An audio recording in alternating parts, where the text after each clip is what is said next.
Alrighty, everyone. Settle down, come together. We'll get started. Welcome. My name is Liz Faust. I'm the new Director of Exhibitions here at Goucher. And thank you all for being here. This talk is part of a year-long monthly art history lecture series, From Material to Medium, a series that looks closely at what materials do in art, not just how they look, but how they operate. Across this series, we've asked deceptively simple questions. What happens when we take materials seriously? Not as neutral tools, but as carriers of meaning, history, and value. Because materials are never just materials. They arrive already shaped by culture, by labor, by economics, by who has historically had access to them and who has not. Marble, oil paint, bronze, these have long been aligned with permanence, prestige, and institutional validation. They signal importance before a viewer even begins to interpret the work. Other materials carry very different associations. Textiles, fabric, thread, weaving, stitching, have historically been positioned as secondary. They've been understood as decorative rather than intellectual, functional rather than conceptual, domestic rather than public. In other words, they've been categorized as minor. But that designation, minor, decorative, domestic, is not inherent to the material itself. It's constructed. It reflects a set of cultural values about whose labor counts, whose work is visible, and what kinds of making are recognized as art. Textiles have long been associated with the home, with care work, with femininity. They've been tied to practices passed down informally, through generations, through touch, through repetition, rather than through academic training or institutional validation. And because of that, they've often been excluded from dominant narratives of art history. So tonight, I want to begin with a simple but important proposition. You know, textiles are not passive materials. They are sites of resistance, memory, labor, and identity. They hold the imprint of the body. They record time through process, through stitching, mending, layering. They carry histories of making that are deeply entangled with gender, with race, with class, and with global systems of production. To work with textiles is to work within those histories, whether consciously or not. And increasingly, artists are doing so very consciously. They're returning to textile practices, not as a retreat into tradition, but as a way of challenging the hierarchies that once dismissed those practices. They're using fabric and thread to tell stories that have been overlooked, to foreground labor that has been invisible, and to insist on new ways of understanding of what art can be. So as we move through this talk, I want to hold a few questions in the foreground. Who has historically worked with textiles and why? How has textile labor been gendered, racialized, and systematically devalued? And what happens when artists reclaim these materials within contemporary art contexts? What shifts formally, politically, culturally, when something once considered marginal is brought to the center? These questions don't just help us understand textiles, they help us understand how value itself is constructed in art.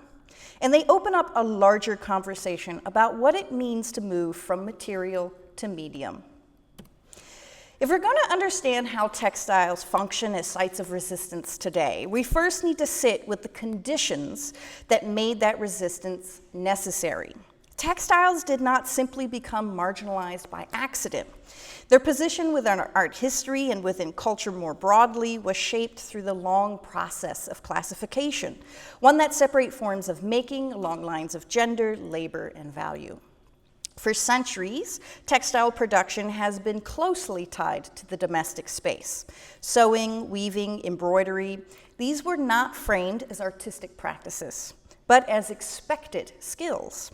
They were part of daily life, part of maintaining a household, and part of caregiving. They were taught informally, passed from one generation to the next, often without authorship, without attribution, and without compensation. And because this labor was associated with the home, it was also associated with women. This association is critical. It meant that textile practices were not evaluated on their complexity or on their cultural significance, but on who was presumed to be doing them. The work was naturalized, understood as instinctive rather than learned, as repetitive rather than skilled, and as decorative rather than intellectual. At the same time, another category of making was being elevated: painting and sculpture, particularly in European traditions, were positioned as the highest forms of artistic expressions. These were practices tied to the institutions, academies, workshops, guilds. They required formal training. They were public-facing. They were theorized, written about, preserved, researched, and repeat. And crucially, they were dominated by men. So what we see emerge is not just a difference in materials, but again in hierarchy. On one side, painting and sculpture, associated with masculinity, intellect, authorship, with the public sphere, and with permanence. On the other hand, fiber and textile practices, associated with femininity, manual labor, being anonymous, within the private sphere, and with utility. This division is often described as the split between fine art and craft. But that distinction is not neutral. It is ideological. It creates a system in which certain kinds of labor are elevated and others are diminished, not because of their intrinsic qualities, but because of the social identities attached to them. And we can still see the effect of that hierarchy quite clearly. I think our audience demonstrates that. As textile production moved into industrial context, particularly in the 18th and 19th centuries, it remained heavily gendered. Women, immigrants, and later workers in colonized or economically exploited regions became the backbone of textile manufacturing. So even as textiles became central to global economies, the people producing them continue to be undervalued. What's important to recognize here is that textiles sit at the intersection of multiple forms of marginalization. They're shaped not only by gender, but by class, by race, and by systems of global labor. The same material, fabric and thread, can carry within it both intimate personal histories and large-scale economic and political realities. And yet, despite all this, or perhaps because of it, textiles persist. They persist as a form of knowledge, as a form of communication, as a form of making that's never fully dependent on institutional validation to exist. So when we look at textile practices today, we're not just looking at a material that was once overlooked. We're looking at a material that has been consistently positioned outside of dominant systems of value. And that carries within it the traces of that positioning.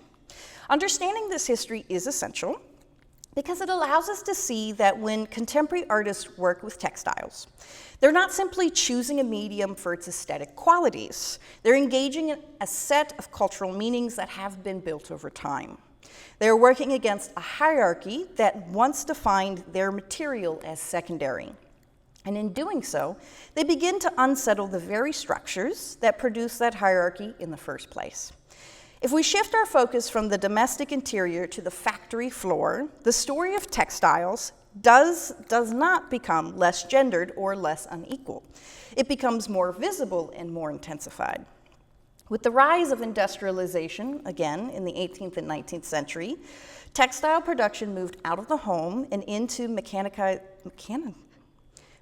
spaces, mills, factories, and eventually vast global supply chains. This shift is often narrated as progress, an advancement in efficiency, in scale, in technological innovation. But that narrative tends to obscure something fundamental. Industrial textile production depended and still depends on labor that is systematically undervalued. From the early textile mills in places like Lowell, Massachusetts, to industrial centers across Europe, factories were staffed largely by women and children. Many were young, many were migrants, and many were working under conditions that were physically demanding and economically precarious. They worked long hours, often for low wages, in environments that prioritized outputs over well-being. Even as their labor powered industrial growth, it remained framed as unskilled. And that framing matters, because to call labor unskilled is not simply to describe it. It is to justify its devaluation. It allows systems to pay less, to demand more, and to treat workers as interchangeable. As industrialization expanded globally, these patterns didn't disappear, they were exported. Textile production became deeply entangled with colonial economies and later with globalized capitalism. Manufacturing shifted to regions where labor could be made cheaper, often through a combination of economic necessity, political instability, and limited labor protections. Today, much of the world's textile and garment production takes place in countries across South and Southeastern Asia, Latin America, and parts of Africa. The workforce remains predominantly female. It remains disproportionately composed of individuals navigating economic vulnerability. And it remains subject to conditions that prioritize speed and cost over safety and equity. So when we encounter textiles, whether in everyday life or within an art context, we are also encountering these layered histories of labor. And importantly, this is not just a story of the past. Incidents like the Rana Plaza collapse in 2013, where more than 1,100 garment workers lost their lives, brought global attention to the human cost embedded within fast fashion and mass production. But such moments, while highly visible, are not anomalies. They are extreme expressions of ongoing structural conditions. Low wages, unsafe working environments, and exploitive labor practices continue to shape the industry. And yet, much like in the domestic sphere, this labor is often distanced from the final product. Clothing appears in stores as finished, aestheticized objects disconnected from the process and the people that produce them.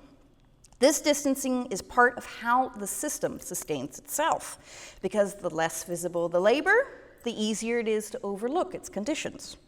So textiles in this context carries a dual weight. They are intimate, close to the body, part of daily life, but they're also global. They're embedded in networks of production that stretch across continents. They connect the personal to the political, what we wear to the systems that make wearing possible. For artists working with textiles today, that history is not incidental. To use fabric, thread, or garment-based materials is to enter into a conversation with these systems of labor and value. Some artists make this connection explicit, working with recycled clothing, referencing industrial processes, or collaborating with communities involved in textile production. Others engage more subtly, through attention to labor-intensive processes or by insisting on slowness, in contrast to mass production. But in all cases, the material carries the history. And that history includes not only marginalization, but exploitation. Understanding that allows us to see textile-based practices not simply as aesthetic choices, but engagements with a global condition. One that continues to shape how value is assigned, how labor is recognized, and how materials move through the world. So far, I've asked you to look at textiles as products of labor and global systems. Now we're going to shift to something slightly different. What do textiles say? Because beyond their function, beyond their production, textiles have long operated as a form of language. Not a language in the conventional sense. There is no fixed alphabet or standardized grammar, but a system of communication nonetheless. One that is built through pattern, repetition, variation, and touch. A stitch is never just a stitch. It carries decisions, how tightly something is held together, how visible or invisible a scene becomes, how time is marked through repetition, patterns repeat. But they also shift. Small variations accumulate, and those variations matter. They hold intention, they hold authorship, even in contexts where authorship is not formally recognized. In many textile traditions, knowledge is not written down. It is embedded in process. It is learned through doing, through watching, and through muscle memory. And that means meaning is carried not only in the finished object, but in the act of making itself. Textiles, in this sense, function as a kind of embodied archive. They hold memory in material form, and in context where other forms of record-keeping were restricted, inaccessible, or actively suppressed, textiles have also functioned as a tool of communication, quiet, adaptive, and sometimes deliberately opaque. One of the most often cited examples of this is in the role of quilts within African American histories, particularly in relation to oral traditions and survival strategies during slavery and its aftermath. While some of these histories exist in a space between documentation and legend, what matters for our purposes is not only whether every specific code can be historically verified, but how textiles themselves became understood as carriers of layered meaning. Quilts could mark place, signal belonging, or encode shared knowledge through pattern and arrangement. Certain designs, log cabins, flying geese, crossroads, have been interpreted as holding navigational or symbolic significance. Whether functioning literally as coded guides, as listed here, or more broadly as shared visual language, these textiles operated within a system of recognition. They were readable if you knew how to read them. And importantly, they were often readable in ways that escaped dominant oversight. This is where textiles begin to operate as a form of what we might call quiet communication. They do not announce themselves in the same way that written or spoken language does. They require proximity, attention, familiarity. They move through communities rather than broadcasting outward, and that subtlety can be powerful. Because it allows for the transmission of knowledge under conditions where direct expression might be dangerous, restricted, or dismissed, at the same time, textiles also carry more intimate forms of communication. They register care through mending, through repair, through the act of making something for someone else. They hold time, quite literally, in the accumulation of labor.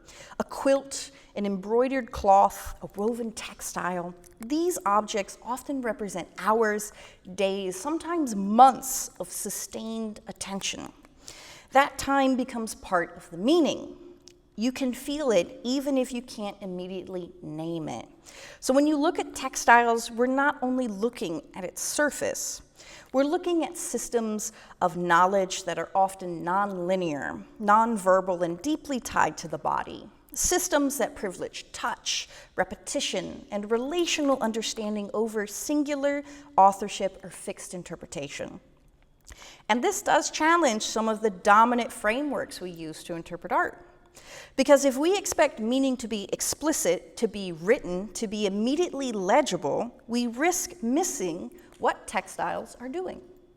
They ask us to read differently, to pay attention to pattern, to variation, to what is repeated and what is altered, to what is visible and what is intentionally obscured. They also ask us to consider that meaning can be held in process, in material, in gesture, not only in image or text. So as we move forward, I want you to hold on to this idea that textiles are not only objects we look at, they are also forms we read. And that reading requires a different kind of attention, one that is slower, more attuned, and willing to sit with complexity rather than being able to resolve it immediately. Because within that complexity is where textiles begin to speak. If textiles can be understood as a kind of language, they can also be understood as a kind of archive, but not as an archive in a traditional sense, not one built from documents or images or written records. Instead, this is an archive that lives in the body and in the materials that remain closest to it. Cloth is fundamentally intimate. It is one of the few materials we live with in constant contact. It touches the skin. If you think about it, unless you're in a nudist colony, majority of your life is spent in contact with clothing, with fiber. It moves with us, it folds, it stretches, it absorbs. It responds to heat, to pressure, to time. It is there at the most ordinary moments of daily life and often at the most significant ones as well, and we'll have a performance here soon about that. And because of that proximity, textiles don't just cover the body, they begin to register it, and they hold traces.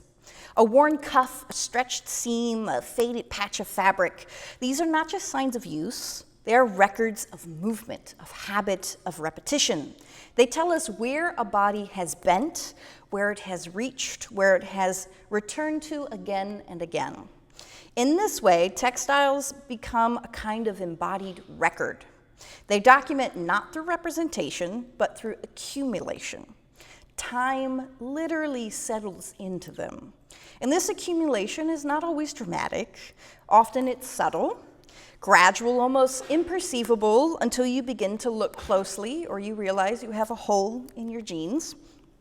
But once you do, you start to see that every mark, every alteration, every repair carries information, which brings us to the act of repair.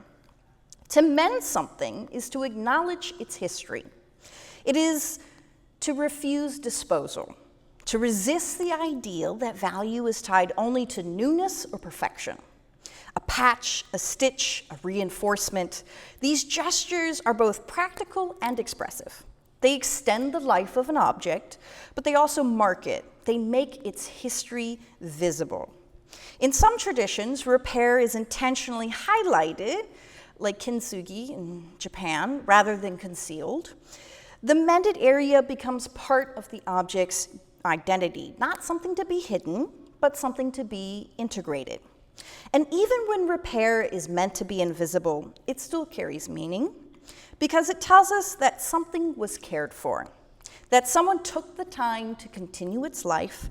Repetition plays a very similar role in that aspect. To sew, to weave, to stitch, these are inherently repetitive actions. They require sustained attention, rhythm, and, most importantly, patience. And through that repetition, the body becomes embodied in the work and embedded. You can often sense this when you encounter a handmade textile. There is a tempo to it, a kind of quiet persistence, the evidence of time spent, not rushed, not through mechanical means, but accumulated through gesture after gesture. This is a different kind of record than we're used to encountering. It's not fixed, it's not singular. It doesn't point to a single moment or event. Instead, it holds duration. It holds process. It holds the ongoing relationship between a body and a material. And importantly, these kinds of records have been historically overlooked because they don't always align with institutions what they recognize as documentation. They're informal. They're often anonymous. They exist outside official archives. But that doesn't make them any less significant. In fact, it may make them more so, because they preserve forms of knowledge and experience that might otherwise disappear, especially for individuals and communities whose histories have not always been formally recorded or preserved. So when we think about textiles as archives of the body, we're not just thinking metaphorically. We're recognizing that cloth holds memory in a literal material way. It absorbs time, it registers care, and it records presence. And for artists working with textiles today, this quality becomes incredibly powerful Because to work with fabric, especially worn, used, or reclaimed fabric, is to work with something that already contains history, something that already carries the imprint of lived experiences. The artist doesn't begin with a blank surface. They begin with a material that has already been touched, already been shaped, already been part of a life. And that changes the terms of making. It shifts the work from creation alone to conversation, between past and present, between one body and another, and between what has been carried forward and what is being made now. I think this is a perfect, beautiful transition. I could go on and on and on and on about reclaimed material, and there's more to the lecture, don't panic. But we have a brief performance using reclaimed wedding dresses that our artist in the Bond Window Gallery, Sansi Kermes, has screen printed on, painted on. These are all reclaimed wedding dresses. And we have Goucher dance students who have collaborated with the artist to come up with a performance and a dance.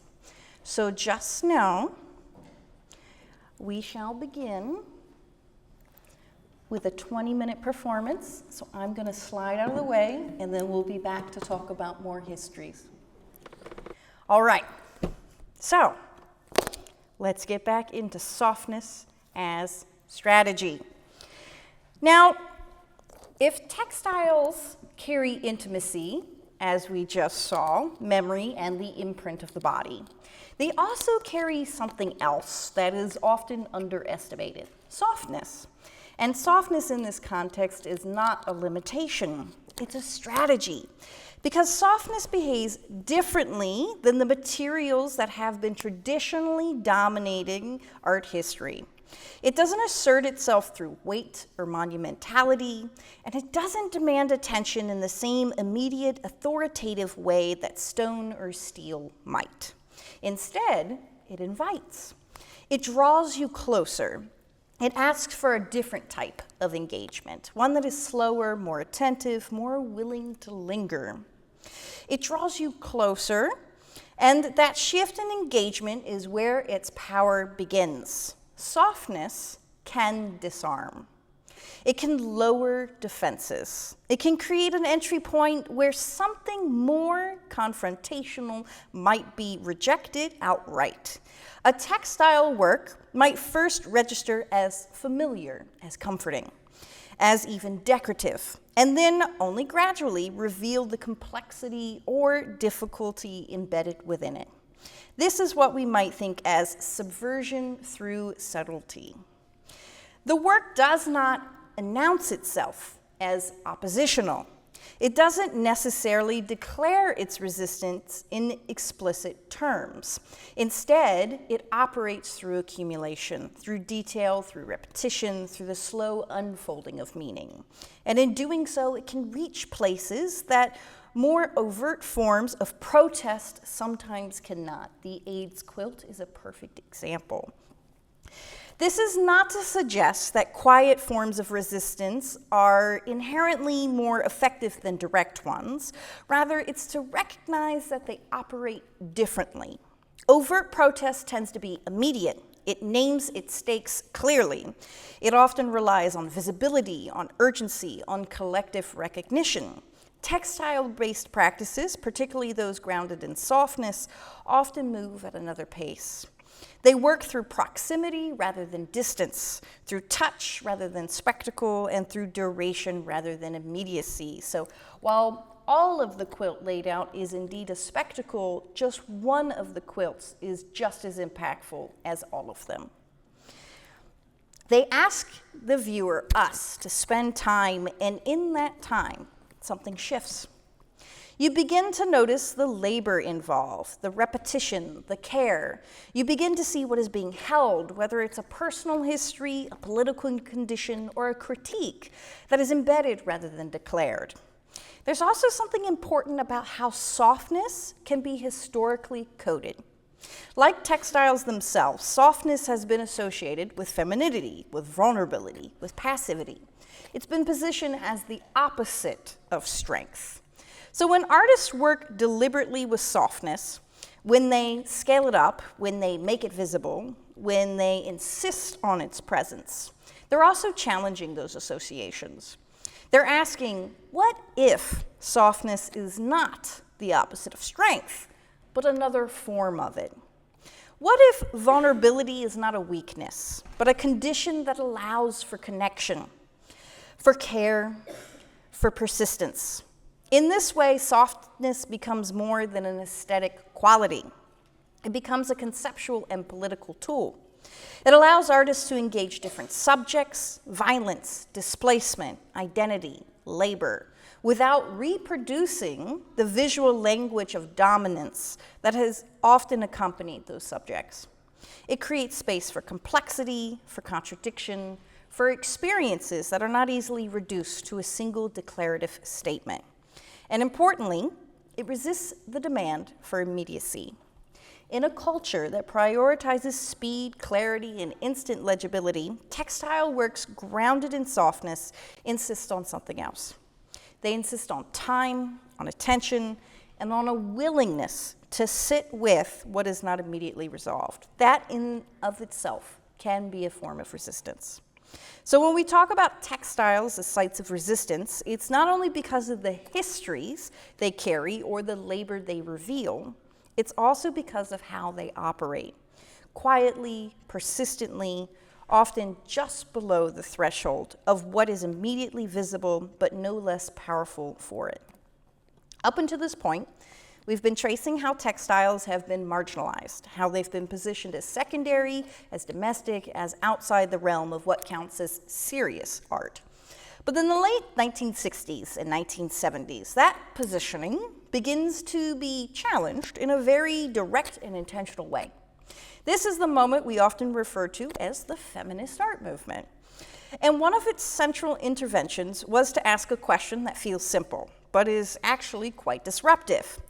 What has been excluded from art history and why? For many feminist artists working at the time, the answer was clear. The exclusion of textiles, of craft practices more broadly, was not accidental. It was tied to the systematic devaluation of work associated with women, with the domestic sphere, with care, with labor that was necessary but not recognized. So rather than distancing themselves from those materials, many artists turned towards them. They begin to recenter practices like sewing, quilting, embroidering, and collage, not as nostalgic gestures, but as political ones. To work with these materials was to refuse the hierarchy that had dismissed them.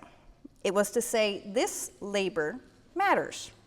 This history matters. These forms of knowledge belong within the space of art. And importantly, this was not just about adding new materials into existing frameworks. It was about challenging the frameworks themselves.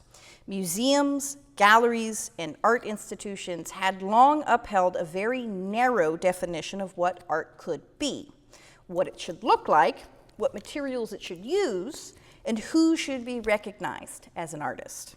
Feminist artists began to push against those definitions. They questioned the separation between fine art and craft. They challenged the ideal of individual authorship by emphasizing collaboration and collective making. They brought the domestic into the gallery, collapsing the boundary between private and public space. In doing so, they exposed the fact that we often think of as neutral standards are actually deeply structured by power. Two figures who are central to this shift are Judy Chicago and Miriam Shapiro. Their work, both individually and collaboratively, played a key role in defining how materials, and particularly textile-based practices, could function within contemporary art. So you'll notice this birth project is not textile, but she is looking at textile practices. I would highly recommend you look up this whole project. She has a whole collection of patterns and textiles. Now, Chicago is perhaps best well known for her large-scale installation, The Dinner Party, which brings together ceramic, textile, and decorative techniques to honor historical women who have been excluded from dominant narratives. The work is unapologetically elaborate. It embraces ornamentation, detail, and labor, qualities that have often been dismissed as excessive or decorative, and reframes them as central rather than peripheral. What's important here is not the subject matter, but the material language. The piece insists that techniques associated with craft, embroidery, china painting, textile work are not secondary to painting or sculpture. They are equally capable of carrying complex ideals, of producing meaning, and of occupying space within institutions. Similarly, Miriam Shapiro developed the concept of the femage, a term that combines female and collage, to describe works that incorporate fabric, pattern, and decorative elements historically linked to women's practices. Through femage, Shapiro didn't just use textile materials, she theorized them. She articulated a framework in which these materials could be understood as a part of a lineage, a history of making that had been overlooked but nonetheless rich with meaning and innovation. And like Chicago, she worked to make that lineage visible. At the same time, artists like Hammond began to push this conversation in another direction, one that moves between textile and painting rather than positioning them as separate categories. Hammond's work often incorporates fabric directly into the surface of the painting, wrapping, binding, layering materials in ways that makes the structure of the work visible. These are not flat images in the traditional sense. They're built objects carrying weight, texture, and tension. And importantly, they carry the body. There's a physicality to the work, a sense of compression, of pressure, of accumulation that connects back to textile practices, even as the work exists in the space of painting. Hammond is also one of the first artists to explicitly connect these material strategies to queer identity. Her work resists clean categorization. It sits between painting and sculpture, between abstraction and embodiment, between visibility and concealment.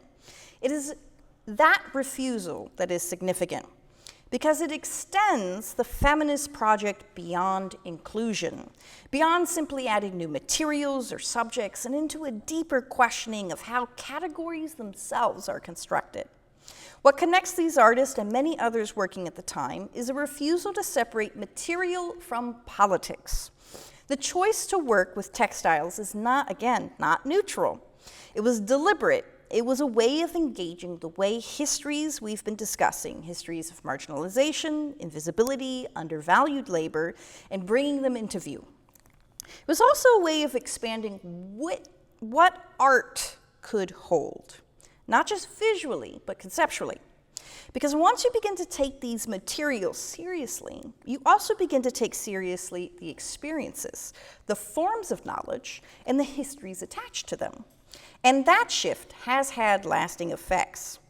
The works of artists like Chicago, Shapiro, Sheila Hicks, who we'll get to, helped open spaces for subsequent generations to engage textile practices without having to justify their presence in the same way. They challenged the assumption that softness, decoration, and domestic association made a material less rigorous or less significant. They changed the terms of the conversation. But at the same time, it's important to recognize that this work is still ongoing. The hierarchies they challenged have not disappeared. They've shifted, they've adapted, they've continued to shape how materials and practices are valued today. So when we look at textile-based work, we're not only seeing contemporary practice, we are seeing the continuation of a reclamation. One that began in a very visible way in the 1970s, but is still unfolding. Running alongside these materials and institutional shifts is a phrase that becomes central to feminist thought in the 1970s. The personal is political. This phrase emerges out of activism, but it has a profound implication for art, especially for practices rooted in the domestic sphere. Because what it suggests is that experiences often understood as private, care work, household labor, bodily experience, and emotional life, are not separate from politics. They're structured by it. They reflect broader systems of power, even when they take in intimate or everyday contexts. And for artists working with textiles, this ideal becomes a very powerful framework.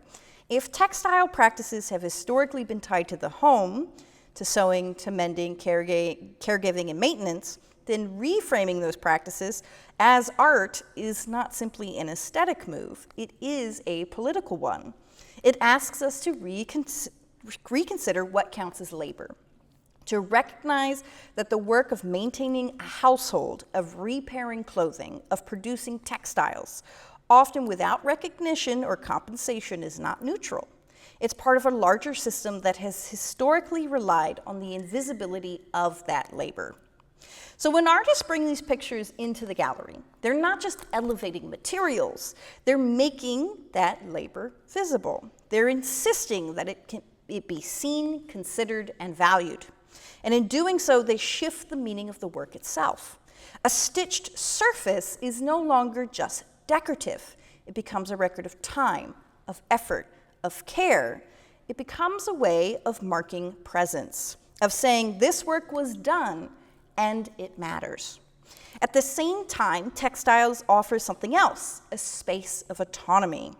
Because for many women, particularly for those excluded from formal artistic training or institutional access, textile practices were one of the few areas where authorship could be exercised, even if that authorship was not publicly recognized. Within the domestic sphere, making could still be a site of decision-making, of choosing patterns, colors, forms, techniques. It could become a space where individual expression and cultural knowledge were carried forward, even in constrained conditions. So when feminist artists reclaim textiles, they are not only critiquing systems of exclusion, they're also reclaiming a lineage of making that already contained forms of agency. They're saying this was never just passive labor. It was always a site of knowledge, of creativity, of authorship, even if those qualities were not named as such. And bringing it into an art context changes how we understand both the material and the maker. It allows the artist to occupy a position that has been previously been denied, to be recognized not just as someone who produces objects, but as someone who also produces meaning. And importantly, it complicates the ideal of authorship itself, because textile traditions are collective. They're built through shared patterns, inherited techniques, communal making. They resist the ideal of the singular, isolated artist genius that's long dominated art history. Instead, they suggest a different model, one that is relational, one that acknowledges influence, transmission, and continuity. So the personal is political is not just a slogan, it's a method. It allows artists to begin from their own experiences, their own materials, their own histories, and to understand those not as isolated or individual, but as connected to larger structures. And textiles, perhaps more than any other medium, makes that connection visible. They sit at the intersection of personal and the collective, of the intimate and the systemic, of what happens in private and what is shaped by public forces. So when we encounter textile-based work through this lens, we're not just looking at fabric or thread or technique, we're looking at a redefinition of what it means to make and what it means for that making to matter. If feminist artists in the 1970s challenged what materials could be used and whose labor could be recognized, they also began to push something even more entrenched, the canon. That is the set of artists, objects, and histories that institutions have decided are worth preserving, studying, and exhibiting. The canon often presents itself as neutral, and if it simply reflects the best or most important work. How many of you have heard of Picasso? Right? He's part of the canon. But as we've seen throughout this lecture, those determinations are never actually neutral. They're shaped by access, by power, by whose work was collected, protected, whose work was written about, whose work was deemed worthy of preservation in the first place. And for a long time, textile-based practices, along with many other forms of making associated with women, non-Western cultures, and with working class communities, were largely excluded from that framework. They existed, of course, they always have, but they existed outside the museum, outside the archive, outside the library, outside the narratives that defined art history as a field. So part of what feminist artists and the scholars and curators working alongside them began to do was not only create new work, but to question the boundaries of the canon itself. What counts as art? Who gets included? What histories have been left out? This questioning led to a gradual, though uneven, expansion. Museums began slowly to incorporate textile works into their collections. Exhibitions began to foreground practices that have previously been categorized as craft or ethnographic material rather than as contemporary or fine art. But this inclusion is not just about adding new objects into existing spaces. It changes how those spaces function, because once textiles practices enter the museum, they bring with them different values. They bring attention to labor, again slow, repetitive, time-intensive, that resists the logic of efficiency. They bring attention to material histories, where something comes from, who made it, under what conditions. They bring attention to forms of knowledge that are embodied, communal, and transmitted outside formal institutions. And in doing so, they begin to shift the criteria by which art is evaluated. The question is no longer about innovation in form or mastery of a medium in a traditional sense. It becomes about context, about history, about relationship, and about what a material carries with it and what it makes visible. At the same time, it's important to be honest about the limits of this expansion. Inclusion within the canon does not automatically undo the hierarchies that shaped it. Textile works may be exhibited, but they're still framed as peripheral. Artists working in fiber may be included, but they're still categorized differently. The language of craft and fine art may persist even as the boundaries between them begin to blur. So this is not a story of resolution. It's an ongoing process. An ongoing negotiation over what is valued, what is visible, what is remembered. And in many ways, that negotiation continues to unfold today. Contemporary with artists working with textiles, again, are not working within neutral space. They're entering a space that has been opened in part by earlier interventions, but that still carries the traces of exclusion.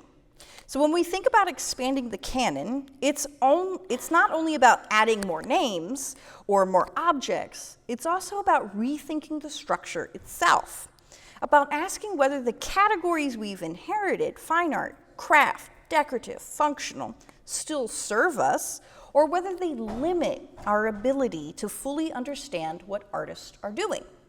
And textiles, once again, sit right at the center of that question because they refuse to stay in a single category. They move between art and use, between object and process, between individual and collective histories. They complicate the very ideal of what belongs. And in doing so, they just don't expand the canon, they begin to reshape it. Now, if the feminist interventions of the 1970s worked to open the field, to make space for textiles within contemporary art, then the question becomes, what do artists do with that space now? And one of the most compelling answers is this. They use textiles not just as materials, but as a way of reclaiming identity. Across contemporary practice, textile-based work has become a powerful site for engaging questions of race, gender, sexuality, and the diaspora. In part, this is because textiles already carry histories, again, of the body, of labor, of movements across geographies. They are uniquely situated and suited to hold layered, complex identities, identities that are not fixed but shifting, relational, and often shaped by displacement. So rather than treating textiles as a neutral surface, artists are working with them as charged materials, materials that can speak to lived experiences in ways that are both direct and nuanced. One artist whose work is foundational in this regard is Faith Ringgold. Ringgold's story quilts merge painting, quilting, and text to create works that are at once visual and narrative.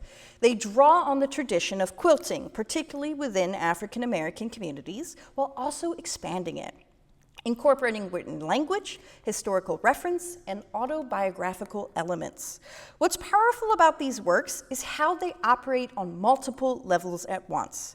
They're intimate, rooted in storytelling, in personal voice, but they're also very explicitly political. They address histories of racism, of exclusion, of gender inequality. They make visible experiences that have often been marginalized or erased. And importantly, they do so through a form that has been historically dismissed. The quilt becomes a site of authorship, a site of historical intervention, a way of inserting narrative into a space that is often denied. In a very different register, we can look at Sheila Hicks. Hicks' work shifts our understanding of scale. She takes materials traditionally associated with small domestic objects, thread, fiber, and weaving, and expands them into large, immersive forms, cascading installations, bundled structures, monumental accumulations of color and texture. In doing so, she alters the terms through which we encounter textile. The work is no longer something you hold or wear. It is something you move through, something that occupies architectural space. It insists on presence. It refuses to be peripheral. And yet, even at this scale, the work retains a connection to the hand. You can still sense the process, the accumulation, the repetition, the tactile quality of the material. So the work holds both intimacy and monumentality at once. It asks us to reconsider what fiber can do and how it can exist within space. Another artist who approaches textile through the body, though in a very different way, is Nick Cave's. Cave's sound suits are wearable sculptures constructed from a wide range of materials, including fabric, found objects, and discarded items. They fully cover the body, obscuring identity, race, gender, even the individual form. These works are activated through performance. When worn, they move, they sound, they transform the body into something both visible and protected. The suit becomes a kind of second skin, one that can both conceal and amplify. Cave began making these works in response to acts of racial violence, and that context remains central. The textile here is not only expressive, it is protective.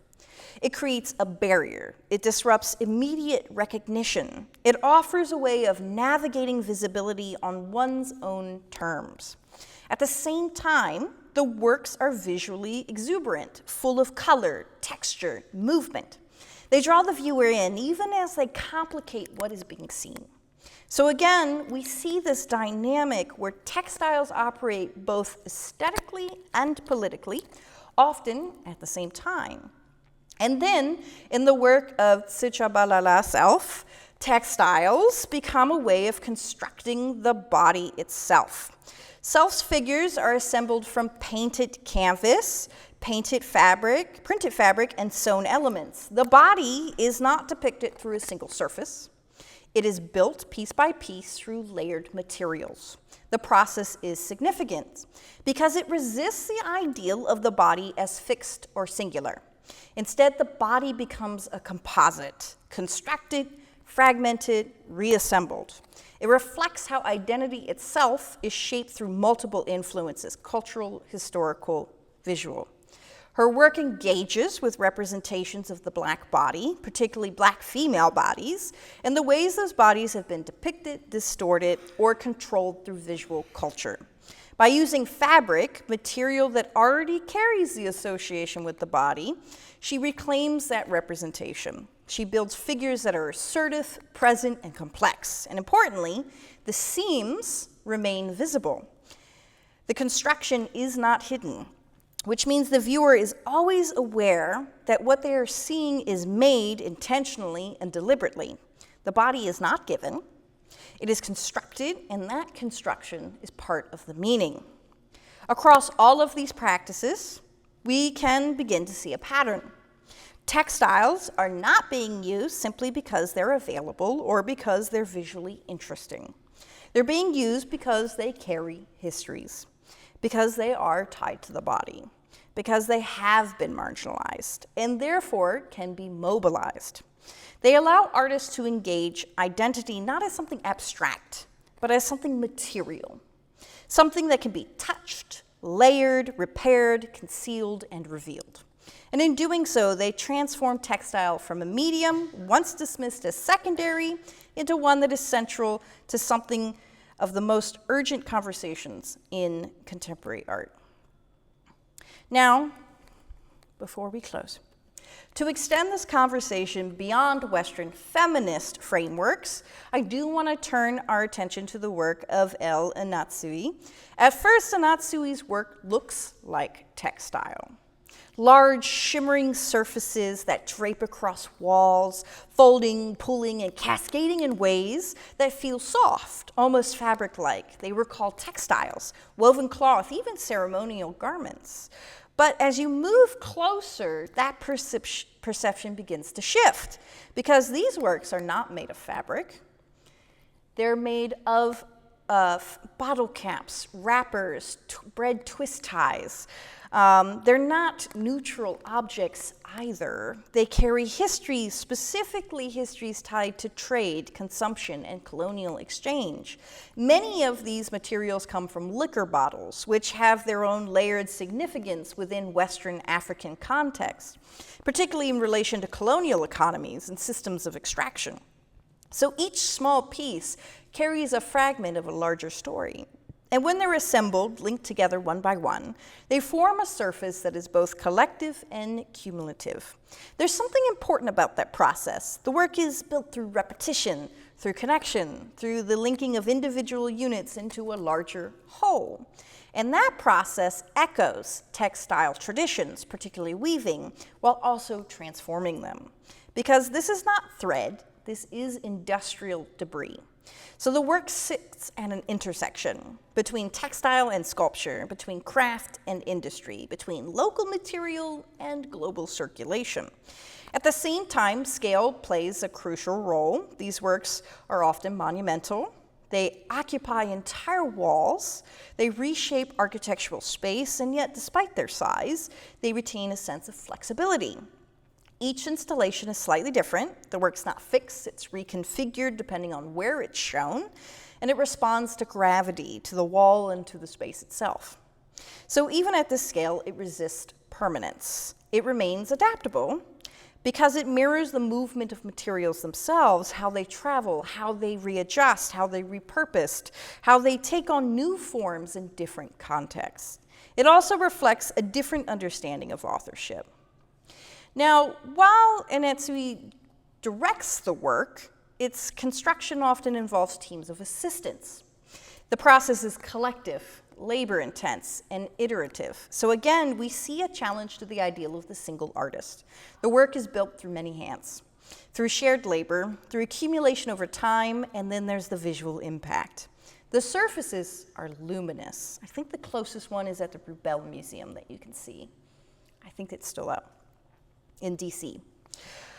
They catch light, they shift as you move past them. From a distance, they can appear more opulent, like gold or richly woven cloth, but that visual richness is made from discarded material. So, in this context of this lecture, Anatsui's work allows us to see textile not as a fixed category, but as a set of behaviors.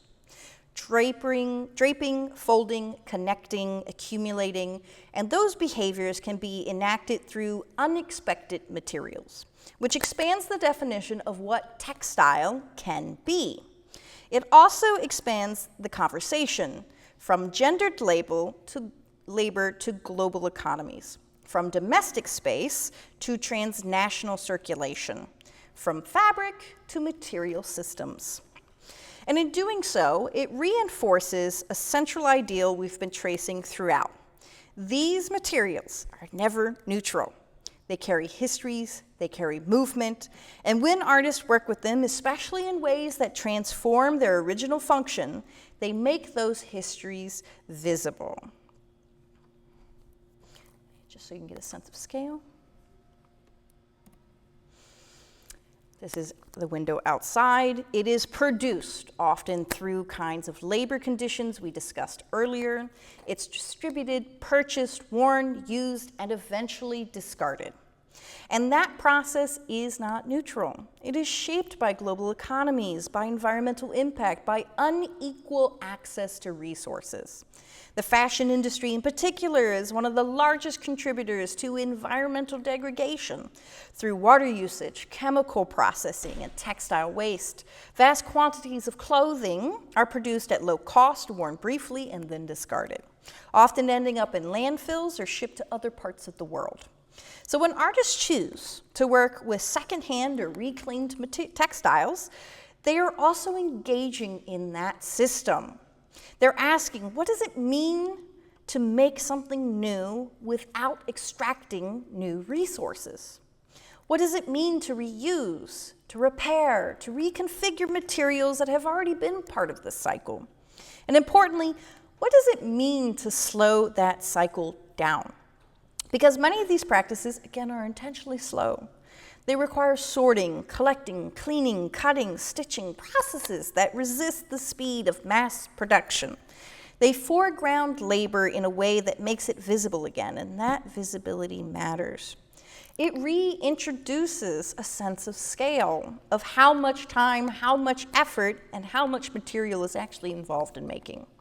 At the same time, working with personal garment introduces another layer.